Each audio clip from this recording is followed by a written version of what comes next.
Welcome everybody to the first grand rounds of 2022. Happy New Year to everyone. A few announcements before we start. So our next grand rounds is scheduled for January 20th. Our presenter will be Dr. Cecilia Lo Wang, and she'll be talking about hypoglycemia in older adults. Our next journal club is January 13th, and our presenters are Drs. Devin Gihuli and Gretchen Orris. Other announcements, there is a division meeting via Zoom after today's presentation, so faculty, please hop onto that after we finish. After grand rounds, you will receive an email with a link to today's recording, as well as a copy of the slides. There will also be a link to an online evaluation, so if you could please take a few minutes to fill that out, we really appreciate that. We have two presenters today. Please submit questions as we go along in the chat and Q&A boxes, and we'll do questions for our first speaker after she finishes and then go on to our second speaker. So I'm really happy to introduce both of our speakers today, Drs. Victoria Bland and Lindsay DeBose. Dr. Bland will be presenting first. She's currently a postdoctoral fellow in the Division of Geriatrics on the Integrative Physiology of Aging T32 training grant, and currently serves as study coordinator for the BEAM study, which is the bioenergetic effects of aging and menopause. She completed her bachelor's degree in human nutrition, foods, and exercise at Virginia Tech, and then a combined dietetic internship and master's degree in foods and nutrition at the University of Georgia, then a PhD in nutritional sciences at the University of Arizona. She worked as a clinical dietitian before pursuing her PhD. Her research interests focus on how body composition, genetics, and physical activity influence bone health during adolescence and older adulthood. And she's going to talk to us about osteoporosis, a geriatric disease with childhood origins. So Victoria, will have you go first and then switch over to Dr. DeBose after you finish.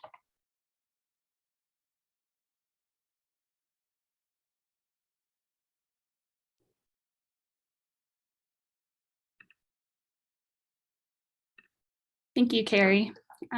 So as Carrie mentioned today, I'll be presenting some of my research from my dissertation since I'm a relatively new postdoctoral fellow. And my dissertation research primarily focused how body composition influences bone and had a big emphasis on adolescence. So osteoporosis is defined as the loss of bone mass and deterioration of bone microarchitecture, leading to increased fragility and susceptibility to fracture. In these cartoon images of bone, we see a healthy bone has a nice thick cortical shell, a rich number of trabeculae, and these trabeculae are nice and thick. Whereas in an osteoporotic bone, typically we see a thinning of this cortical shell, a loss in the number and thickness of trabeculae, which leads to a more fragile bone and that susceptibility to fracture. Osteoporosis is a highly prevalent disease known to affect about 1 in every 2 females and 1 in every 4 males over the age of 50 who will have a fracture as the result of osteoporosis.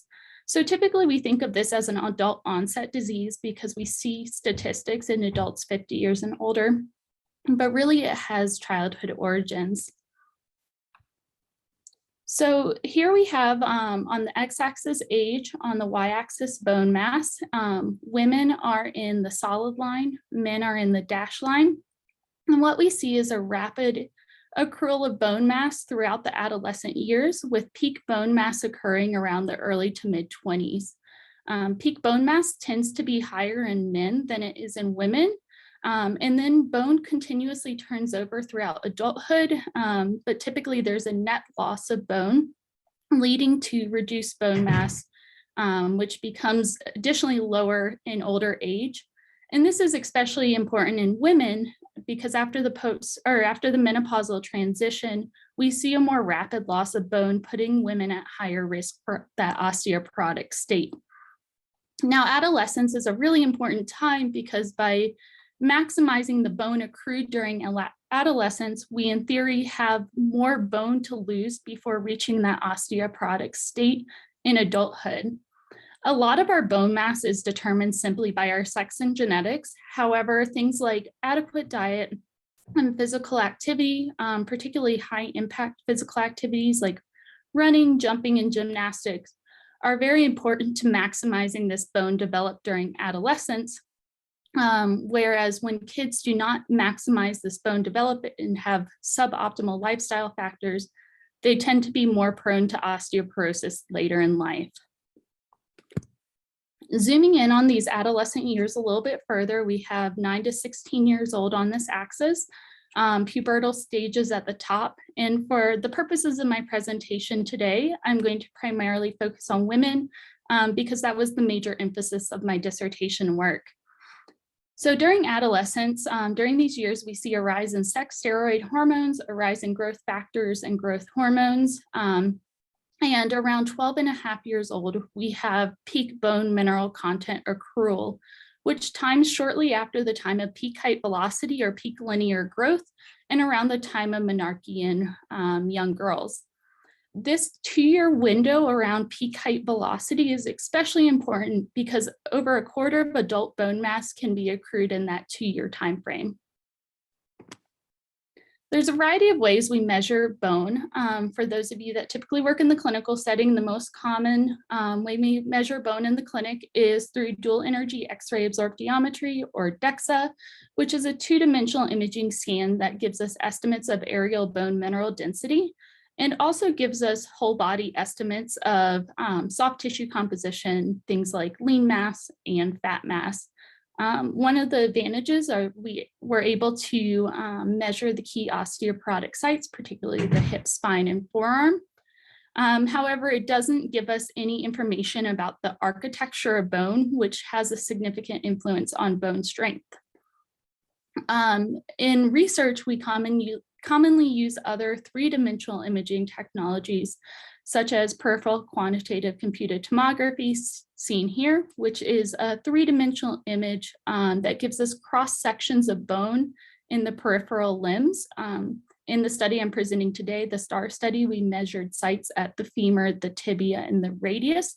And so we're able to get better ideas of the architecture of bone, as well as better estimates of bone strength. One of the major limitations of this is we're only measuring the peripheral limbs, so we are not able to measure some of the key osteoporotic sites like the hip and the spine. Of course, obesity is another major concern in the United States and worldwide right now, with over 40% of adults and approximately 20% of kids being classified as obese based on body mass index. And this disproportionately affects some of our understudied populations in the bone field, notably non-Hispanic Black and Hispanic populations. Since I did my PhD work at the University of Arizona, we highly focused on recruiting Hispanic adolescents for our research to understand how these higher obesity rates may influence bone development in our young girls. And since BMI is a general measure, it doesn't give us an estimation of or an exact value of the total body fat mass, nor how fat is distributed in the body, which can play a critical role in overall physiology and general health. Typically, when we talk about fat distribution in the body, we see 2 typical images: these pear shape, most commonly seen in premenopausal women, where much of our fat is distributed into the hips and legs, with less fat distributed into the abdominal region, and the apple shape more commonly seen in postmenopausal women and men, where we see more of the fat distributed into the abdominal region. And this apple shape has been more commonly associated with chronic diseases and cardiometabolic risk factors, things like insulin resistance, high blood pressure, low HDL cholesterol, and higher triglycerides. And so one of the underlying theories is that while obesity may benefit bone by placing an increased strain on the bone, some of these cardiometabolic risk factors may impair bone turnovers, reducing bone quality and increasing osteoporosis risk. So we are really interested in understanding how whole body adiposity influences bone, as well as this fat distribution. And kind of zooming in a little bit further on this abdominal region, we see a cross-sectional scan with subcutaneous adipose tissue in the purple-blue color and visceral adipose tissue in the pinkish-red color. These 2 individuals have similar BMIs, similar ages. However, the person on the left has much more adipose tissue distributed into the subcutaneous region, while the person on the right has more adipose tissue distributed to the visceral region.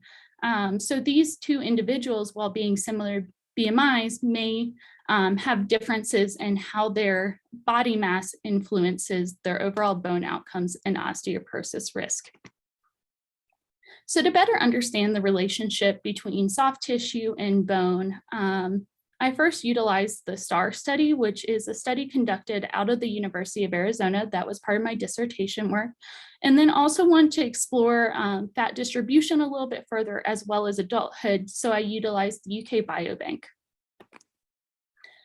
For the STAR study, I'll present my portions of my manuscript on the influences of changes in soft tissue composition on changes in bone strength in peripubertal girls that was published in JBMR.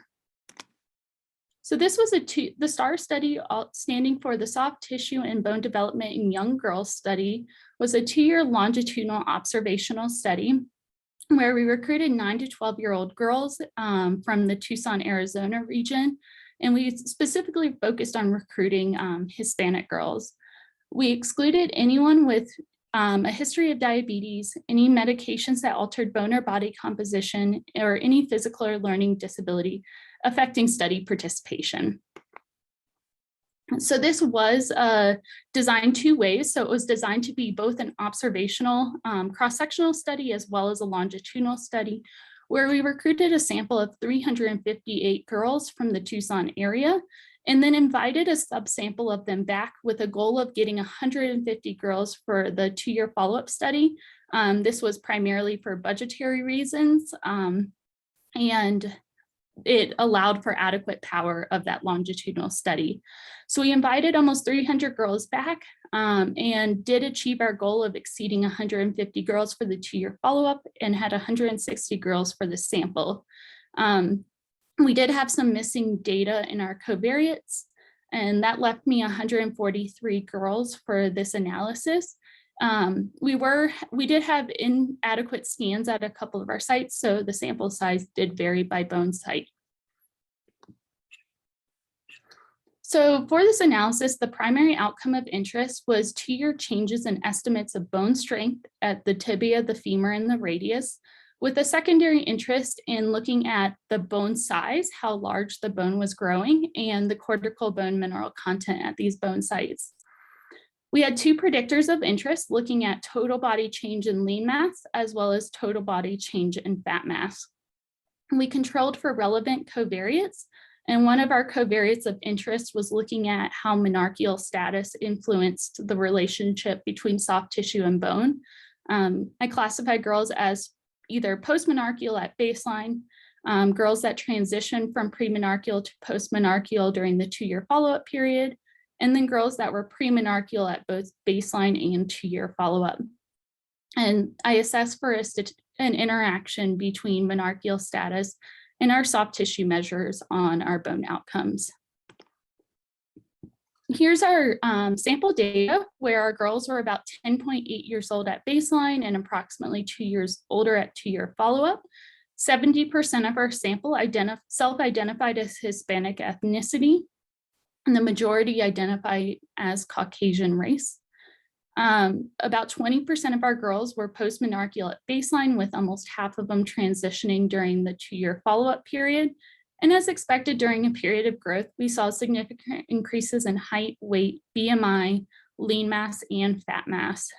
Notably, our girls did not meet the physical activity recommendations of 60 minutes of moderate to vigorous physical activity per day. They were about 15 minutes on average under this, and their physical activity declined even further at their 2-year follow-up. And while this is really unfortunate to see, it is relatively consistent with the literature in girls this age. Jumping back to this slide, this green arrow indicates the age of our girls at baseline. The red arrow indicates the age of our girls at the 2-year follow-up. And this is just showing that we're capturing that time of peak height velocity, peak bone mineral content velocity, and the year surrounding menarche. So I have 3 statistical models presented here. The first is change in total body lean mass. Model 2 is looking solely at change in total body fat mass. And then in model 3, I combined change in total body lean mass and change in total body fat mass into the same model. Here we have the femur, the tibia, and the radius, looking at bone strength, bone mineral content, and periosteal circumference, or that outer bone size at each of these sites. And as expected, based on the literature, we saw significant positive relationships between gaining lean mass and gaining bone strength, bone content, and bone size at all of our bone sites, with the exception of periosteal circumference at the tibia. When we looked at change in total body fat mass, we saw a similar relationship where we saw a significant positive relationship between change in total body fat mass and our bone outcomes at all of our bone sites, with the exception of bone size at the tibia and the radius. Notably, we did find a statistically significant interaction between change in fat mass and menarcheal status for tibia or for radius strength strain index, which I'll depict a little bit further on the next slide. Now, when we combine change in total body lean mass and change in total body fat mass into the same model, we found that change in total body lean mass remained the significant positive predictor of most of our bone outcomes, and change in total body fat mass was no longer significant at a lot of these bone sites. Change in total body fat mass did remain significant for tibia strength strain index, and the interaction I previously described for radius strength strain index did remain. So looking at this interaction, we have girls that were post-menarcheal at baseline in red, girls that transition from pre-menarcheal to post-menarcheal in green, and then girls that remain pre-menarcheal during the whole study in blue. And what we see is that we see a negative relationship between gaining fat mass and gaining bone strength in girls that were post-menarcheal at baseline, but a positive relationship between gaining fat mass and gaining bone strength in girls that were pre-menarcheal at baseline, with a stronger relationship in girls that remain pre-menarcheal at 2 years follow-up.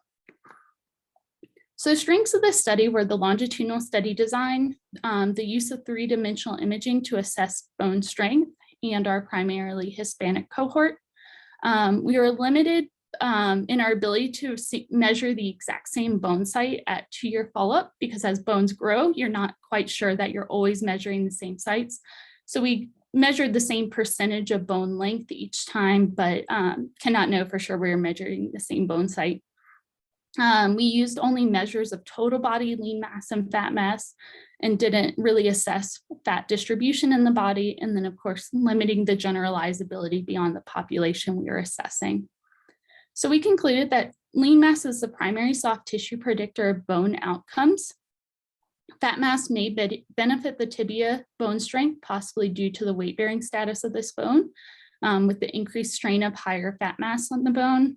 And then fat mass may not be may be detrimental to the radius bone strength after menarche, possibly due to the non-weight-bearing status of this bone. So next, I wanted to kind of dive a little bit further into how adipose tissue is distributed, particularly visceral adipose tissue. And we didn't have really strong visceral adipose tissue data in our young girls. So I was introduced to an open access resource called the UK Biobank to further assess this relationship in adults. So in this study, I looked at the cross-sectional associations between adipose tissue depots and aerial bone mineral density in the UK Biobank imaging study. At the time of this analysis, the imaging study was primarily a cross-sectional sample, but as the time goes on, it will become a longitudinal sample to further assess this longitudinally. So for those of you unfamiliar with the UK Biobank, it is an open access resource out of the United Kingdom, where over 500,000 individuals have participated in this study. And on all these individuals, they've collected genetic data, health and lifestyles and outcomes data, which they're continuously collecting over time. And then on a subsample of individuals, they've done an imaging sub-study where they've included whole body DEXA scans, as well as abdominal abdominal MRI scans looking at soft tissue composition in that region. So this analysis was a cross-sectional observational study. At baseline recruitment for the UK Biobank, participants were between 40 and 69 years old. And to participate in the imaging sub-study, they just had to live near an imaging center in the United Kingdom. Only individuals with any medical conditions interfering with scans were excluded, such as metal implants. And then for my own personal analysis, I excluded anyone that had a medical condition or medication altering bone or body composition. So for outcomes of interest, I was looking at aerial bone mineral density from the DEXA scans for whole body, lumbar spine, and femoral neck. With, for the sake of time, I'm going to solely focus on women and solely focus on visceral fat in our women as the predictor of interest. I controlled for relevant covariates. Notably, I had to control for menopause status rather than stratifying, because as you'll see on the next slide, there was not a large sample of premenopausal women. And then I assessed for interactions between visceral fat with BMI classification, as well as visceral fat with menopausal status in the women. So on average, women were about 60 years old. About 97% of the sample is white race, which is one of the major limitations of the UK Biobank, is the lack of ethnic diversity. 87% of the sample was classified as postmenopausal, and the majority of women fell into the normal weight BMI category. So here are my statistical models where we have whole body, lumbar spine, and femoral neck aerial bone mineral density on the top here, and specifically looking at the effects of visceral fat, body mass index with normal weight being the reference group, menopause status with premenopausal women being the reference group, and an interaction where relevant between visceral fat and postmenopausal or menopause status. Notably, for these outcomes, there were no significant interactions between BMI classification and and visceral fat in women. So overall, notably, we saw a positive effect of increasing BMI classification on outcomes at most of our bone sites. Specifically for the whole body and lumbar spine, we did identify a statistically significant interaction between visceral fat and menopause status, where in premenopausal women, we saw a negative relationship between visceral fat and aerial bone mineral density, whereas in postmenopausal women, we saw a positive relationship between visceral fat and bone mineral density. No significant interaction was identified at the femoral neck, and regardless of menopause status, visceral fat appeared to have a positive relationship on aerial bone mineral density at the femur, possibly due to the weight-bearing status of this bone. However, not surprisingly, we did identify a negative effect of menopause status on aerial bone mineral density at this site. Looking a bit further at this interaction, we have premenopausal women in green, postmenopausal women in purple, visceral adipose tissue on the x-axis, and whole body aerial bone mineral density on the y-axis. And we see that positive relationship between visceral fat and bone density in postmenopausal women, and that negative relationship between visceral fat and whole body bone mineral density in women that were premenopausal.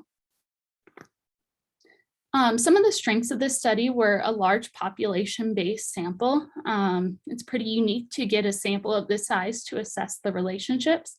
The fact that we were able to have MRI-derived visceral adipose tissue as our predictor variable of interest, but we were limited by DEXA two-dimensional imaging, being able to look further at bone architecture and estimates of bone strength.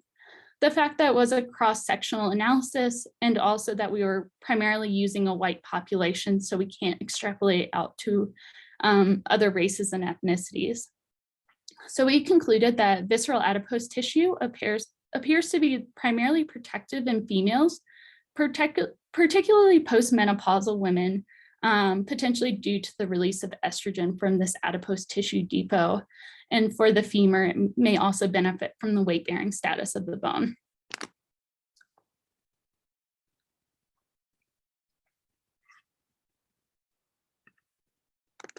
And with that, I'd like to go ahead and say a big thank you to people that helped me along the way with my dissertation research, the Bone and Body Composition Lab at the University of Arizona, including my advisor, Dr. Scott Going, another one of my mentors, Dr. Jennifer B., and some of my lab mates, Rob Blue, Vincent Lee, and Karen Dickinson, as well as my collaborators, Dr. Rowe, who oversaw all my statistical analyses, Dr. Funk, who provided a lot of guidance on bone and endocrinology, and then Dr. Jan Clementidis, who provided a lot of, originally the access to the UK Biobank and introduced me to that resource and helped me with some of the other genetic analyses I did for my research.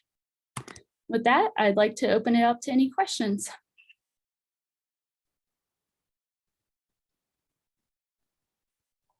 Thank you so much, Victoria. That was a wonderful presentation.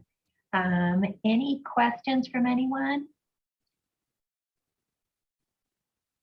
And I know Victoria needs to get to a study visit, so if you have questions for her after, or during the next presentation, feel free to put those in the chat and Q&A. And if Dr. Bland is not with us on the Zoom anymore, I can get those to her and she can follow up later.